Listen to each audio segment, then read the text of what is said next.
ये बात भगवान राम अच्छे से जानते थे कि इस धरती पर जन्म लेने वाला प्रत्येक व्यक्ति मृत्यु को प्राप्त होता है और उन्हें भी एक दिन अपने शरीर का त्याग करना था।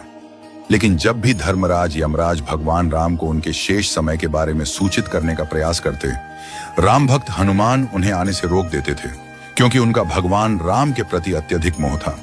धर्मराज जानते थे कि हनुमान अमृत प्राप्त कर चुके हैं और वे बहुत शक्तिशाली भी हैं, इसीलिए वे उन्हें क्रोधित नहीं करना चाहते थे।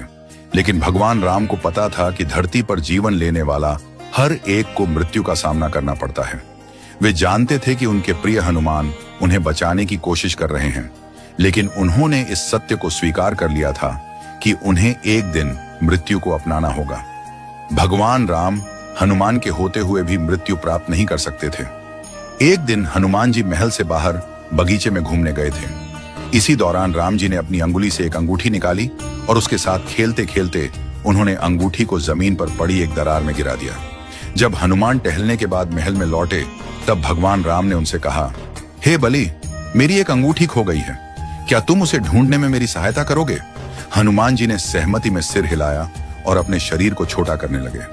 अगले ही पल उन्होंने अपने शरीर को इतना छोटा कर लिया कि वे जमीन में बनी दरार में प्रवेश कर सके। हनुमान उस दरार में घुस तो गए, पर जैसे ही अंगूठी को पकड़ने के लिए हाथ बढ़ाया, वह अंगूठी और नीचे की ओर खिसकती चली गई। हनुमान जी के पास अंगूठी का पीछा करने के सिवा कोई और उपाय नहीं था। पीछा करते करते बहुत समय बीत गया और कुछ समय बाद वे पाताल लोक में पहुंच गए। वहां उन्होंने नागों के राजा नागराज से मुलाकात की। हनुमान जी ने नागराज से प्रार्थना की, हे नागराज, प्रभु राम की अंगूठी पाताल में गिर गई है, कृपया आप मुझे वह अंगूठी लौटा दीजिए। नागराज ने कहा, मेरे पास अंगूठियों से भरी एक कोठरी है। धरती से जो भी अंगूठी गिरती है वह वहीं पर जमा हो जाती है। आप उस कोठरी में जाकर अपनी अंगूठी ढूंढ लीजिए। हनुमान जी ने कहा, ठीक है, मैं वैसा ही करूंगा। यह कहकर वे कोठरी में गए और वहां सैकड़ों अंगूठियां पड़ी थीं। थोड़ी देर खोजने पर उन्हें श्री राम की अंगूठी मिल गई। वे उसे लेकर लौटने लगे, परंतु पाताल में समय की गति बहुत धीमी होती है। वहां का एक पल पृथ्वी लोक में कई वर्षों के बराबर होता है। जब हनुमान अयोध्या पहुंचे तो काफी समय बीत चुका था।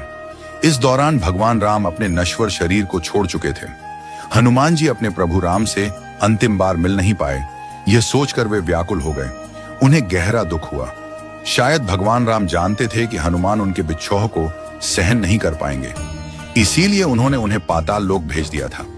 अमृत प्राप्त करने के कारण हनुमान जी इसी धरती पर रहने को मजबूर हैं। जहां भी मंदिरों में भगवान राम की पूजा होती है, वहां वे भक्तों पर कृपा करने के लिए अदृश्य रूप से मौजूद रहते हैं। यह सत्य है कि जो भी धरती पर आता है, उसे एक न एक दिन यह संसार छोड़कर जाना ही पड़ता है।